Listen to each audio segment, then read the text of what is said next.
Saludos a todos ustedes, de parte de mi esposa, su servidor.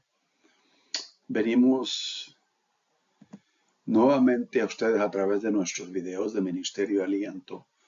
Les recordamos siempre en oración y de la misma manera les suplicamos que nos recuerden en oración.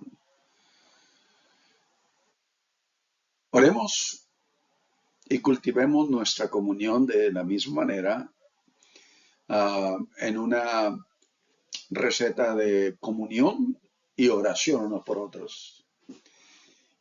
Les invitamos a que estemos juntos nuevamente, exploremos los temas de vital importancia para entender la herencia que hemos recibido a través de los siglos, casi 2000 años o más ahora, de nuestra fe cristiana. Jesús, en el Evangelio de Juan, como ustedes verán, en esta parte del capítulo 5 dice varias cosas muy claves, muy importantes. Pero una de las cosas que nos dice es que como el Padre de Dios en esencia, y hablando, obviamente entendiendo esto en el contexto de un mundo patriarca, como el Padre tiene vida en sí mismo, ahora también hay tradiciones matriarcas en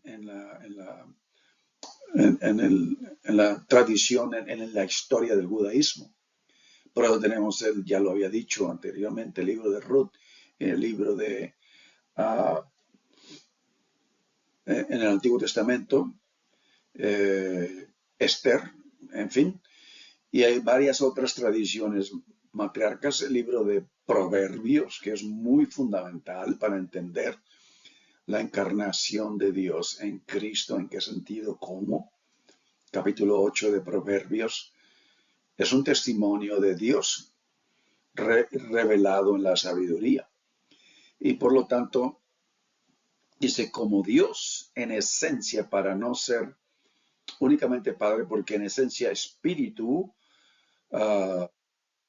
Ruach en el Antiguo Testamento y Neuma en el Nuevo Testamento. El Antiguo Testamento es femenino y y representa a Dios como el que da la vida. Y naturalmente nosotros tenemos el entendimiento que a través de la procreación y de todos nosotros hemos venido y hemos pasado por el vientre de una madre, y nuestra madre nos ha protegido en su vientre, nos ha dado la vida. Y por lo tanto, como Dios es el que origina, el autor de la vida, así también le ha dado al Hijo el tener vida en sí mismo.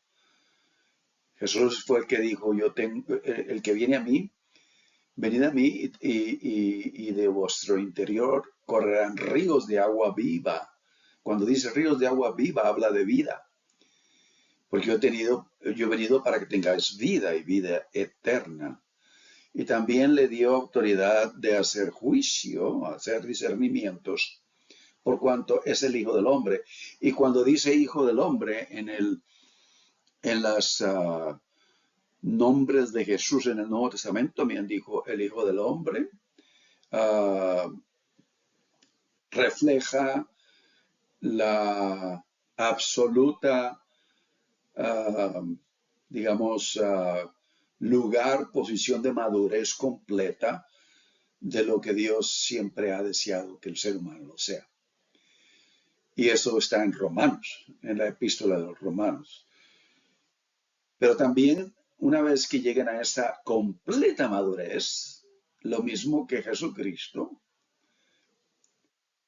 no podremos hacer nada por nosotros mismos, sino que así oigamos por el Espíritu. Hoy tenemos estragos y conflictos a veces para escuchar la dirección del Espíritu. Por eso estamos continuamente en oración. Pero dice Jesús en el capítulo 5 de Juan, mis juicios son justos porque no busco mi voluntad. Esa es la madurez plena de aquel que ha sido creado a la imagen y semejanza de Dios, sino la voluntad del que me envió, del creador de la vida. Y luego en el versículo 39 Jesús dice, escudriñad la escritura porque a vosotros os parece que en ella tenéis la vida eterna y ellas son las que dan testimonio de mí. Entonces vamos a escudriñar nuestra tradición para que no nomás la aceptemos como una enseñanza de los líderes a los que tenemos, los líderes cristianos en cualquier tipo de denominación cristiana.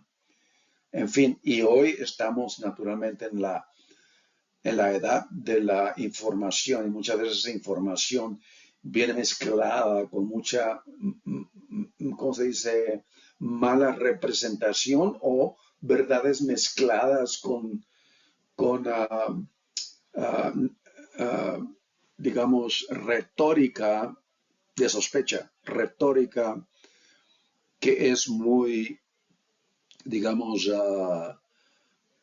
muy confusa y puede guiarnos a un error. De modo que tengamos nosotros el discernimiento del Espíritu de Dios y todos tenemos la posibilidad de hacer eso. Y entonces, de esta manera, es lo que Jesús dice. Ahora, también en la epístola de Pablo, y quiero decirles, Pablo es el primero que escribe el primer evangelio, y las epístolas de Romanos, Corintios, Gálatas, las epístolas de Pablo es el primer evangelio que se escribe, pero no se escribe con la intención de escribir un evangelio como lo hizo Marcos, Mateo, Lucas, sino un asunto de tratar con los creyentes en Jesucristo que venían de pueblos que no eran judíos, porque Pablo había sido llamado a ir a predicar a los gentiles, a las personas de muchas otras naciones en aquel entonces, alrededor del mar Mediterráneo. Y en 1 Corintios capítulo 2, Pablo habla de la habilidad del ser humano interna, esa es del espíritu, y muchas veces nos hemos acostumbrado, porque desde el nacimiento los 5 sentidos, la vista, el oído, el olfato, son los que educan el interno del ser humano, que es el alma. El alma, de parte del lenguaje hebreo, es nefesh, de parte del lenguaje griego, es psique, donde viene las disciplinas científicas, digamos, de la psicología, psiquiatría, que es el estudio mental emocional, y voluble, o sea, de la voluntad del ser humano. Y trata de traer apoyos y medios de restauración y de sanidad a cualquier asunto emocional. Pero Pablo aquí dice, hablamos sabiduría de Dios en misterio. ¿Por qué en misterio? Pues obviamente porque hemos nacido en ignorancia y todo lo tenemos que aprender desde el nacimiento. Pero el ser humano, muchos de nosotros, en nuestro interior, guardamos memorias en una manera nublada, como no muy clara, porque anteriormente a haber nacido tenemos ciertas memorias que se han creado, pero no son muy claras. Porque antes de nacer, nuestra alma existía, nuestro cuerpo no existía, se formó en el vientre de nuestra madre. Pero Dios vino y trajo el alma a ese cuerpo y sopló nuevamente, vino a hacer, a poner su espíritu en cada uno de nosotros, porque la imagen y semejanza de Dios en cada ser humano se continuó a través de todos los siglos. Pero ahora hemos nacido en ignorancia, hemos nacido en la lucha, como lo diría en el contexto del huerto del árbol, del bien y el mal. Hemos nacido en esas luchas entre bien y el mal y tenemos que aprender. Pero en nuestro interior, muy en lo profundo de nuestro interior, está el espíritu que es el que nos puede guiar. Pero el ser humano está tan ignorante de eso que se le tiene que guiar, enseñar y poner en contacto con todo el discernimiento. Digamos, Dios usa a sus instrumentos porque todos hemos sido llamados a diversas cosas para para llevar a cabo, realizar su plan de misericordia, de restauración, hasta realizar todo su plan para la creación. Entonces, en esta porción, Pablo dice esto, y dice, la sabiduría oculta, la cual Dios predestinó antes de los siglos para nuestra gloria. A un lado de ahí pueden ustedes poner Juan, el Evangelio de Juan, capítulo 16, si ustedes gustan, y lo pueden leer si quieren, ¿no? En Juan capítulo 16 les voy a dar los versículos a un lado de esta porción que dice de esta manera. Dice, muy bien. Pero cuando venga, versículo 13, capítulo 16, versículo 13. Pero cuando venga el Espíritu de verdad, Él os guiará a toda la verdad, porque no hablará por su propia cuenta, sino que hablará todo lo que oyere y os hará saber las cosas que han de venir.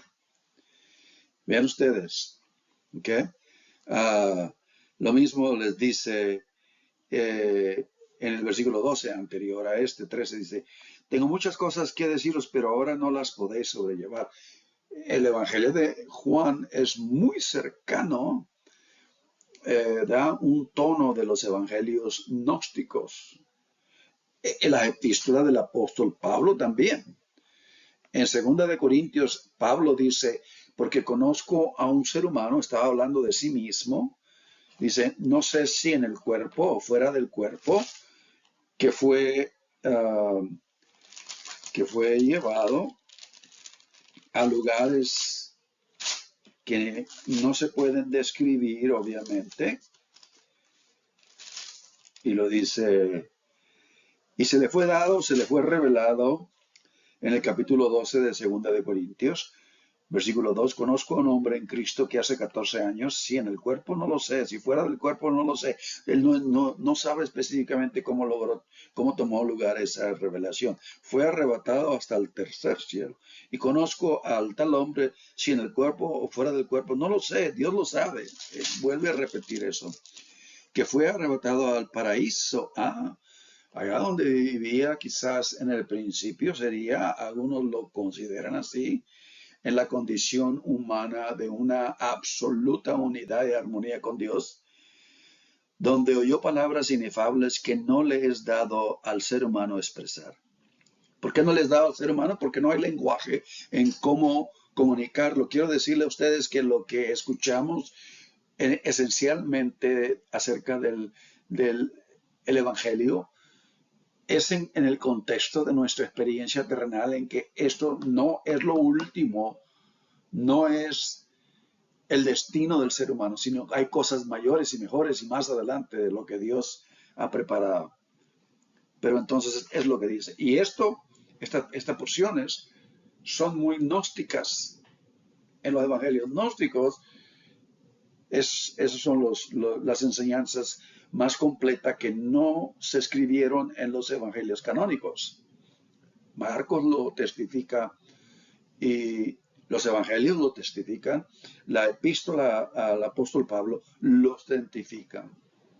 Y por lo tanto, entonces, nosotros tenemos que escudriñar esto. Ahora, la epístola a los Romanos, capítulo 5, ¿okay? Versículos, vean ustedes lo que dice aquí en 1 Corintios 2, 7. Pero Dios nos las reveló a nosotros por el Espíritu donde lo escudriña todo, porque el Espíritu lo escudriña todo, aún lo profundo de Dios. En nosotros se encuentra el Espíritu de Dios que nos conecta a lo que verdaderamente somos, imagen y semejanza de Dios. Y ahí es donde está nuestra íntima comunión con Dios. El orar no es solamente estar continuamente pidiendo para cosas terrenales. Te pido por fulano de tal, te pido por esta situación, te pido por aquello. A Dios no lo podemos usar como un aladino al cual siempre tenemos que acudir para que se resuelvan las cosas, sino más que eso, Dios quiere que oremos para escudriñar la comunión profunda de Dios con el ser humano y por lo tanto estar en armonía y poder escuchar el Espíritu de Dios y su guía. La epístola de los Romanos, en verdad, vino a ser y es una obra de enorme sustancia que representa un formidable desafío intelectual. Aquí les puse a ustedes Gálatas capítulo 1, versículo del 11 y 12. La epístola de los Romanos en esencia es el tratado teológico de Pablo. Es su obra teológica del evangelio que él predica, el cual testifica en esta porción de Gálatas. Os hago saber, hermanos, a los Gálatas les dice que el evangelio anunciado por mí no es según ser humano, pues yo no lo recibí ni lo aprendí de ningún ser humano, sino por revelación de Jesucristo. Todos ustedes verán que no podemos llamarle conversión a la experiencia del apóstol Pablo a Emaús, o la experiencia del apóstol Pablo en el libro de Hechos, en su camino a Jericó, donde él iba con el mandato de la sinagoga en Jerusalén, del Sanedrín, para ir a prender todos los cristianos como herejes. Pero ahí, a través del Espíritu de Dios, tuvo una revelación, sino la realización de saber que a los que él perseguía eran seguidores del mismo Mesías que el pueblo judío había estado esperando, pero que no vino de acuerdo a las expectaciones de este pueblo.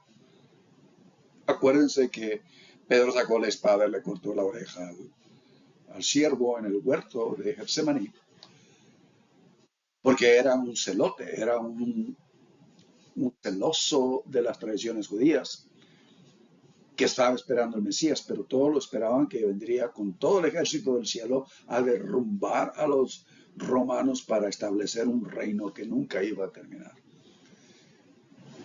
Pero este Mesías fue contrario a lo que ellos esperaban. Si quieren ustedes lean, por ejemplo, Primera de Corintios, el capítulo 1, ¿okay? En donde habla, dice en el capítulo 1, pues ya que en la sabiduría de Dios el mundo no conoció a Dios, mediante la sabiduría agradó a Dios salvar a los creyentes por la locura de la predicación. Es el evangelio de Pablo. La locura, la palabra del griego es skandalon, que es un escándalo. El escándalo, algo fuera de lo normal, algo fuera donde Dios puso de cabeza la sabiduría del ser humano. Por lo tanto, volviendo al capítulo 5, versículo del 12 al 21 de Romanos, es la cita que estamos nosotros viendo detenidamente. Estamos ante una obra enorme, como antes lo he dicho, de sustancia, un mensaje empapado de mucha interpretación espiritual que representa un formidable desafío intelectual al ser humano. Y al mismo tiempo ofrece una impresionante visión teológica y espiritual que impactó el modelo de la fe cristiana a lo largo de los siglos y aún continúa en nuestros días. Esta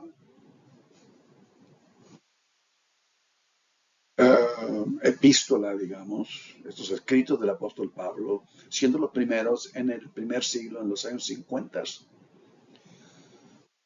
la epístola a los romanos posiblemente hacia los fines de los 50, 59 quizás, antes de ser llevado a Roma prisionero por el Evangelio de Jesucristo. Es común enumerar, en cuanto a la epístola a los romanos, a santos y líderes cristianos a lo largo de la historia, cuyas vidas han cambiado al leer la epístola de los romanos. Muchos de ellos. Inclusive el video pasado pusimos si ustedes recuerdan, lo pueden ver, es Agustín de Hipona, que leyó una cita de Romanos y de esa manera fue traída a la conversión, por decirlo así, a entregar su vida a Jesucristo como su Señor.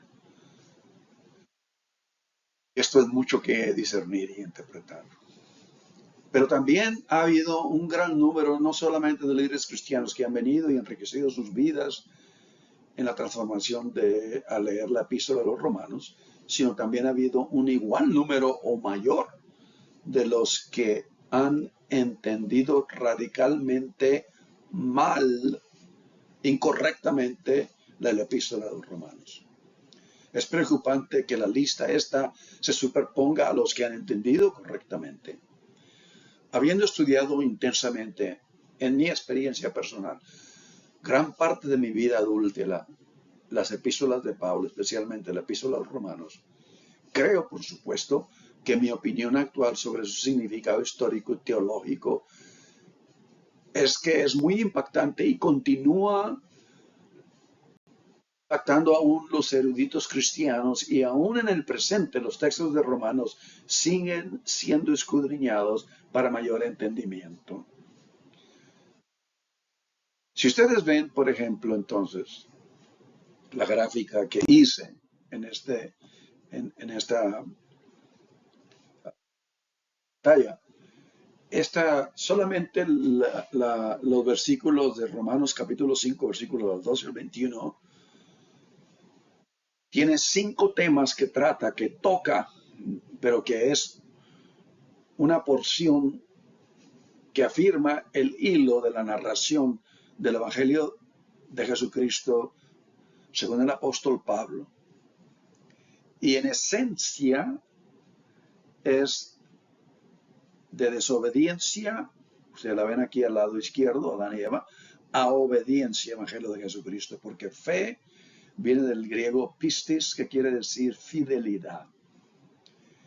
Y de acuerdo al apóstol Pablo, Adán, el primer Adán en el huerto, tuvo consecuencias impactantes a través de los siglos para el ser humano, pero en Jesucristo, el segundo Adán, según la gráfica ahí, nos vino a traer restauración. En otras palabras, si yo lo digo en pocas palabras, Dios regresa hasta el huerto en donde hubo desobediencia, y a través de su revelación de un don de la fe de Jesucristo, nos da a nosotros la restauración que se perdió allá en el huerto, en Cristo Jesús. Pero aquí el texto, en capítulo 5, versículo 12, dice: por lo tanto, como el pecado entró en el mundo por un ser humano, ahí lo puse brevemente, y por el pecado la muerte. O sea, la muerte existía en la vida de Adán y Eva anteriormente, eso lo puse, quizá para algunos de ustedes sea algo que no habían escuchado, no sé, pero la muerte existía como parte de la creación de Dios, como una transición de renovación hacia adelante, hacia los planes absolutos, perfectos de la mente de Dios para el ser humano y la creación. Pero fueron interrumpidos por una desobediencia. Obviamente, toda la instrucción que Dios pudo haber dado a Adán y Eva, o parte de esa instrucción, y más aún, se reveló a mediados en el Pentateuco. Penta quiere decir 5, Génesis, Levíticos, Números, Deuteronomio, los primeros 5 libros, Génesis, Éxodo, Levíticos, Números, Deuteronomio. Ese es el Pentateuco, eso es lo que se le llama la ley, pero esto es muy, muy mal interpretado en nuestros días, porque ley del hebreo el hebreo, que es el Torah, que Torah quiere decir lo correcto, lo que es justo, lo que es bueno, pero cuando se interpretó la Biblia en tiempos de las conquistas y del Imperio griego por Alejandro Magno, se vino a traducir al griego todo este Pentateuco y la ley tomó un significado muy legalista jurídico, porque ley, obviamente, nomos, quiere decir algo legal, un asunto legal. Entonces, en la traducción hebrea, en la traducción, digamos, de la revelación de Dios para este pueblo judío, esto no es única y exclusivamente ley. El libro de Levíticos habla mucho de las instrucciones de la ley que Dios, las recomendaciones que Dios hace a este pueblo, pero en realidad los 5 libros hablan de una relación entre el Creador y la criatura. Este es un libro, el Torah es un libro de relación, de revelación del corazón de Dios a un pueblo, para que tratara de seguir esas instrucciones. Naturalmente, el apóstol Pablo habla de eso, pero hay mucho que entender. Por eso, como digo, muchos han malentendido la epístola a los romanos. Romanos capítulo 5, versículo del 12 al 21. Si ustedes lo tienen ahí, vean el versículo 21. Para que así como el pecado reinó para muerte, así también la gracia reine por la justicia para vida eterna mediante Jesucristo, Señor nuestro. Es un don de Dios. Gracia es un don de Dios. ¿Qué quiere decir gracia? El favor de Dios inmerecido al ser humano, ¿no? Por el hecho de que Dios le creó a su imagen y semejanza, se invirtió en la creación y por lo tanto amó y ama a la creación eternamente y para siempre. Pero vean ustedes que en el capítulo 3, versículo 21, dice la misma cosa prácticamente. Pero ahora, el versículo 21 del capítulo 3, aparte de la ley, se ha manifestado la justicia de Dios, testificada por la ley y por los profetas. Y vean ustedes entonces que esto es a través de la fe en Jesucristo, o sea, la fidelidad modelada en el ejemplo de Jesús, el Cristo, el ungido. Nosotros hemos hablado mucho de esto en videos pasados, que lo que se encarnó en Jesús fue la sabiduría de Dios, el Espíritu. Dios creó la sabiduría de Dios en el primer día, dice, sea la luz, entendimiento, discernimiento, sabiduría, Proverbios capítulo 8. Pero esto de esta conexión de capítulo 5:21 al 3:21 es solamente para que nosotros nos demos cuenta del hilo de la narración de Pablo, que naturalmente lo testifica en 1 Corintios capítulo 15, versículos 21 y 22 también. Miren ustedes todos los temas que se tratan aquí. Ustedes lo pueden ver esto detenidamente después, porque es necesario que lo escudriñemos. Si ustedes no tienen la diligencia, si uno no tiene la diligencia de escudriñarlo detenidamente, le estamos diciendo a Dios que no nos interesa tanto así, sino que tomemos el tiempo y discernámoslo. Tomemos la iniciativa hacia Dios, de que Dios nos hable, que Dios se revele a nosotros. Me he dedicado toda mi vida a esto, pero todos nosotros somos llamados a escuchar la voz de Dios. Y yo sé que todos ustedes la han escuchado en uno o en otro tiempo, pero qué bueno sería vivir escuchando la voz de Dios clara y específicamente de la misma manera que respiramos, porque lo hacemos a cada segundo del día. Inhalamos y exhalamos. Y al inhalar y exhalar hacemos lo mismo, que es uno de los nombres que se le da digamos, para entender a Dios, es Javé o Yahweh. Y al respirar lo llamamos Yahweh, Javé. Entonces estamos nosotros viviendo en esa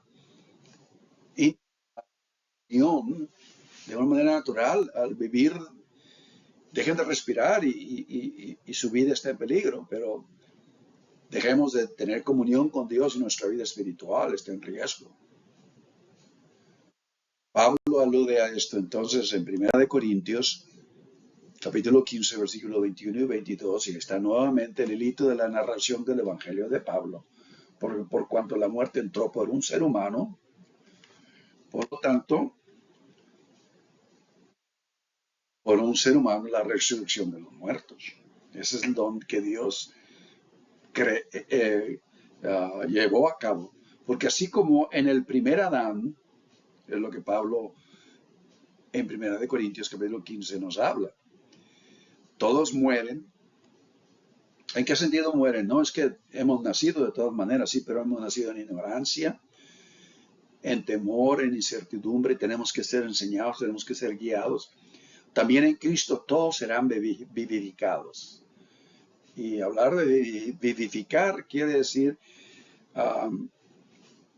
para que tengamos vida y vida en abundancia en la comunión íntima con el Creador, quien nos ha puesto en esta tierra con un plan específico.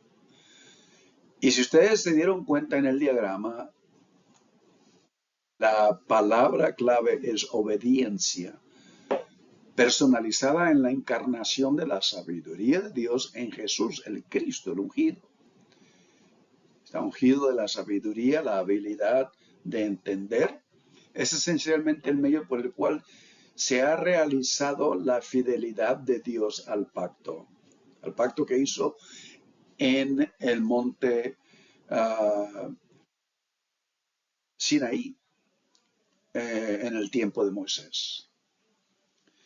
Y esto restaura el principio creacional fundamental para lo que el universo o cosmos, como se dice en griego, fue creado. La acción de Dios y el ser humano en una armonía absoluta, obrando para el beneficio de todo lo creado. La fidelidad de Jesús en el capítulo 3 de Romanos despierta ecos tan lingüísticos como teológicos de Isaías capítulo 53. Y estos ya fueron citados, si ustedes ven, por ejemplo, en el capítulo 4, versículo 25, al principio del capítulo 5, el versículo último del capítulo 4, el cual fue entregado por nuestras transgresiones y resucitado por nuestra justificación. ¿Okay?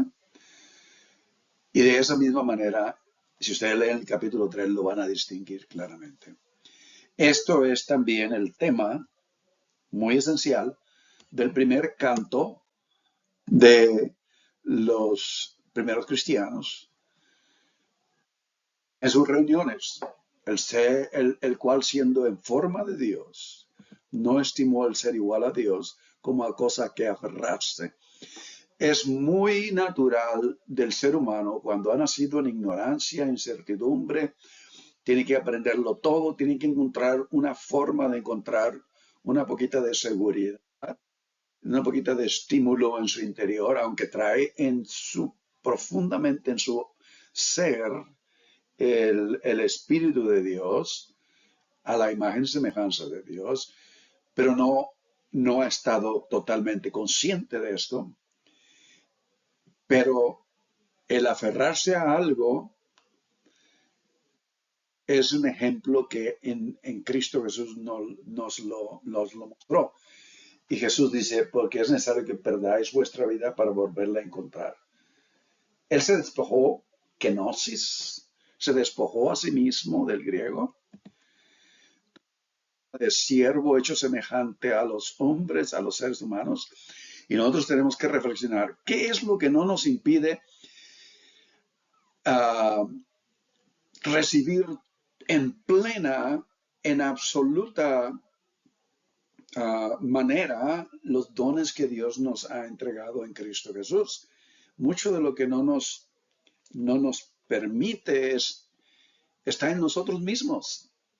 El ser humano es el peor enemigo del ser humano, porque nos aferramos a ciertas cosas, no podemos dejarlas ir. Pero cuando Dios dice que tenemos que dejar ir es porque viene algo mayor. Pablo ha unido su visión de Jesús como el verdadero Adán y la verdadera Israel. Vean ustedes, tomó una forma de siervo hecho semejante a los seres humanos, o sea, semejante en que él tuvo sed, tuvo hambre, tuvo estragos, tuvo emociones, tuvo todo lo que el ser humano atraviesa a través de su jornada terrenal. Estando en la condición de un ser humano, se humilló a sí mismo, haciéndose obediente hasta la muerte y muerte de cruz. Entonces, la, la idea aquí es que la vida de Jesús es un ejemplo de que se despoja de todo lo que conoce y entiende a través de la unción de la sabiduría en él y se hace obediente hasta la muerte y muerte de cruz. Y la palabra aquí, obviamente, cuando dice tomando forma de siervo, allá en la primera línea después de la línea azul en la pantalla, quiere decir siervo es doulos, que es esclavo. Se hizo a una condición tal de que no había absolutamente nada en que recargarse. Y por lo tanto se le dio un nombre, se le exaltó a lo sumo y se le dio un nombre que es sobre todo nombre. ¿Cuál es el nombre que es sobre todo nombre? La misma paralelo a la parábola que nosotros conocemos como el título del hijo pródigo. El padre que le recibe le da la mejor toga, le da un anillo, todo eso es, le da lo que el padre refleja, lo que Dios refleja en sí y lo que Dios hace. Dios no es egocéntrico, sino que comparte todo lo mejor y lo más maravilloso de Dios mismo. Y por lo tanto, este era el canto del primer siglo. Acto de gracia por la cual se revela el corazón de Dios verdadero es en un Cristo crucificado en obediencia. Ahora, yo no he mencionado por nuestros pecados, pero ahí no está por los pecados del ser humano, sino por la obediencia que ejemplificó Jesús en la cruz del Calvario hacia Dios. Porque nosotros solamente somos fieles hasta cierto punto y cuando las cosas se ponen difíciles, abandonamos todo. Eso fue lo que le pasó a Jesús. En el huerto todos lo abandonaron, pero hasta la muerte y muerte de cruz. Y por lo tanto se le dio un nombre sobre todo nombre, para que en el nombre de Jesús se doble toda rodilla. Ahora, ¿qué es eso? Ese nombre, en el nombre de Jesús se doble toda rodilla, en los que están en los cielos y debajo de la tierra, y todo el lenguaje confiese que Jesús es el Señor. Que Cristo es el Señor. Porque reflejó las cualidades de la divinidad. Obediencia, humildad, mansedumbre. Lo tenemos todo en Efesios capítulo 4. Al principio del capítulo 4 dice, lo mismo se lo dice el apóstol que escribe esta carta. Yo pues preso en el Señor os ruego que andéis como es digno de la vocación con que fuisteis llamados, con toda humildad, mansedumbre, soportarnos con paciencia los unos a los otros en amor. Y ahí están las cualidades del carácter de Jesús en Cristo. Por lo tanto, todos han escrito enciclopedias tras enciclopedias sobre el acto revelador del corazón de Dios verdadero en un Cristo crucificado. Y es lo que Pablo les dice a los Gálatas. Cuando yo vaya a verlos, no quiero saber ninguna otra cosa, o a los Corintios también, sino a Cristo y Cristo crucificado. Que esto es no dejar ningún lugar, dice el apóstol Pablo en sus principios de Primera de Corintios. Dice, porque de esta manera, dice, para que, como está escrito, el que se gloríe, gloríese en el Señor. ¿Qué quiere decir gloriarse en el Señor? Y quizás no sea entendido, pero lo que yo digo en gloriarse en el Señor es ejemplificar lo que Efesios nos acaba de decir en el capítulo 4, con toda humildad, mansedumbre. Es ejemplificar las características del carácter de Dios en el ser humano. Eso es gloriarse en el Señor. Y el ejemplo de Cristo fue muy obvio. Por lo tanto, la soberanía, y esto vuelvo a repetir en cuanto a esa revelación de Dios, el corazón de Dios en la cruz del Calvario. Eso prácticamente señala lo último de Dios para la raza humana. No puede haber otra cosa mayor que esta, que es el corazón quebrantado, sufriente de un Dios que ama eternamente al ser humano y a toda la creación. La reflexión sobre Adán da una forma particular a la esperanza escatológica. Escatológica quiere decir lo que es por venir. Y la reflexión de Adán en el capítulo 5, como en el primera de Corintios capítulo 15. Primer Adán, segundo Adán, desobediencia a obediencia, en fin, restauración. Es en particular una importancia de la esperanza escatológica en Romanos capítulo 8. Y si ustedes se dan cuenta, en Romanos capítulo 8, Pablo continúa el tema y lo desarrolla hasta este punto.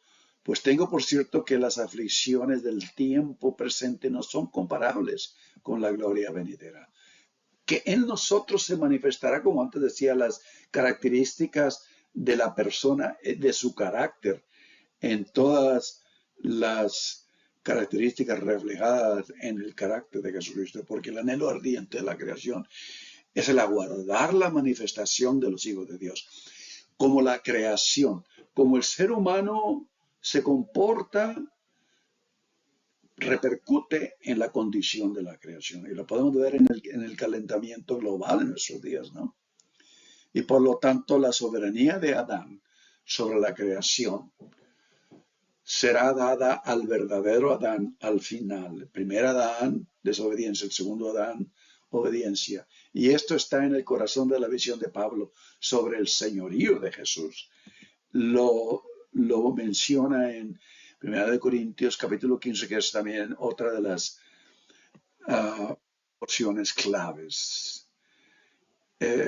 Todas las cosas han sido sujetadas a Él. Claramente se exceptúa aquel que se sujetó a Él todas las cosas.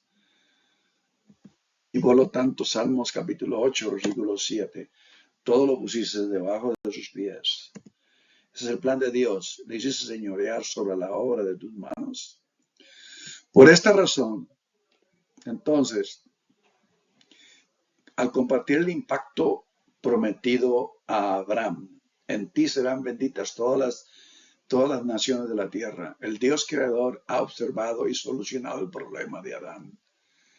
Ha solucionado la desobediencia de la conducta de Adán, del primer ser humano, por decir así. En capítulo 15, versículos 44 y 47, y por lo tanto ha nacido una nueva humanidad para la cual el pecado y la muerte han sido vencidos. Y así lo dice en el capítulo 15 de Corintios. Se siembra el cuerpo animal, resucitará un cuerpo espiritual. Ustedes saben que todos nosotros nacimos siempre con espíritu, alma y cuerpo, pero hemos vivido absolutamente guiado por lo natural. Nuestros 5 sentidos, lo que oímos, lo que vemos, lo que tenemos que ser enseñados, en fin, todo eso. Hay un cuerpo animal y hay un cuerpo espiritual. Así lo dice Pablo de esa manera. El primer hombre es de la tierra, es el primer Adán. El segundo hombre, que es el segundo Adán, es el Señor del cielo. Y por lo tanto, tenemos aquí la conexión. Ha nacido una nueva humanidad, vuelvo a repetir. La era venidera ha llegado al presente en Cristo en su muerte y resurrección del Mesías. Lo que pertenece al Mesías ya aquellos que han seguido el ejemplo de Cristo participan de sus beneficios. El Mesías, el obediente, ahora comparte este estatuto con todo su pueblo. El acto de Cristo y sus resultados superan como con creces lo que Adán hizo y perdió al principio. Cristo comenzó donde comenzó Adán, pero en esencia comenzó aún no necesariamente ahí, sino más todavía su tarea, que en realidad era la tarea de Israel, de tomar sobre sí el peso de la catástrofe humana y enfrentarla. El resultado tampoco fue una mera restauración de donde estaba antes Adán. El Cristo, el proyecto humano, iniciado en Adán, pero nunca completado a través de los siglos, ha alcanzado su objetivo previsto en el tiempo del primer siglo. En ambos casos, Cristo ha hecho lo que Israel fue llamado a hacer. ¿Qué pasa entonces con el propio Israel? ¿Qué podría haber pasado con el propio Israel? ¿No diría Israel que la Torá fue dada para permitirle escapar de las consecuencias del pecado de Adán? Pablo ve que la Torá entra en escena en la historia del ser humano con consecuencias aparentemente desastrosas. Ven ustedes lo que dice pues en el capítulo 5, versículo 20, allá antes del último versículo de nuestra porción. Pero la ley se introdujo para que el pecado abundase, mas cuando el pecado abundó, sobreabundó la gracia. En esencia, era un ejercicio de crear conciencia de lo que el humano no podía hacer. Dios lo dio como un don en Jesucristo. Y naturalmente, mucho hay que decir de esto, pero el tiempo no nos lo permite. Sin embargo, Dios también se ha ocupado de todas las cosas. A través de Jesucristo, la justicia de Dios que se revela aparte del Torah, de acuerdo a esta porción, ¿sí? Para muerte, así también la gracia reine por la justicia para vida eterna mediante Jesucristo, Señor nuestro. Está en Romanos 3:21 lo mismo. Esas son las dos porciones que hemos puesto en contacto a través del hilo de la narración del Evangelio de Pablo. Y por lo tanto, tenemos esto que, como dice, podríamos decir, Efesios capítulo 2, versículo 8, es un don de Dios, en la cual ahora en nuestro presente estamos viviendo, con todos sus beneficios y frutos del Espíritu Santo. ¿Qué significa esto para nuestros días de hoy día? Digamos, ahora, todo esto había sido escrito en las epístolas de Pablo entre los años 51 al 59 después de Cristo, casi 2000 años después de que nosotros estuviéramos aquí en la tierra. Considerado por la erudición bíblica como el primer evangelio. Ese fue el primer evangelio que se enseñó y se predicó en un poco más la primera mitad del primer siglo. Sin embargo, la historia nos dice que la versión tradicional del cristianismo, lo que se empezó a enseñar a través del Evangelio de Pablo, y después se continuó. La versión tradicional del cristianismo, que luego llegó a ser conocida como ortodoxia, y eso es muy importante para todos, no es más que la forma del cristianismo adoptada en el siglo V, cuarto y quinto, por la iglesia en Roma, que surgió como la vencedora eclesiástica en las luchas por el poder libradas durante los siglos del segundo y que llegó a su clímax en el siglo quinto. Lo que eso significa para nosotros hoy, entonces, es que debemos de tratar de volver a la noción más pristina de diversidad que prevaleció en el primer siglo antes de que el poder eclesiástico y político aplastaran y extinguieran brutalmente la frágil noción de diversidad que existía a mediados del siglo I después de Cristo. Una diversidad previamente denominada por la Iglesia romana como herejía. Es la única ortodoxia que existía. Los ganadores, por decir así, los que fueron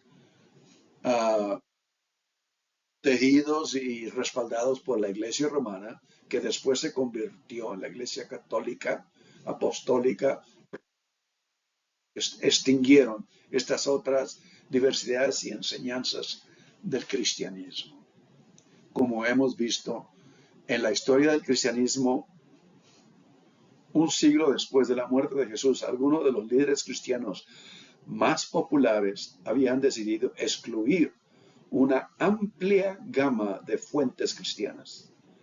Pero, ¿por qué y bajo qué circunstancias estos líderes de la iglesia primitiva creyeron que esto era necesario para que el cristianismo sobreviviera?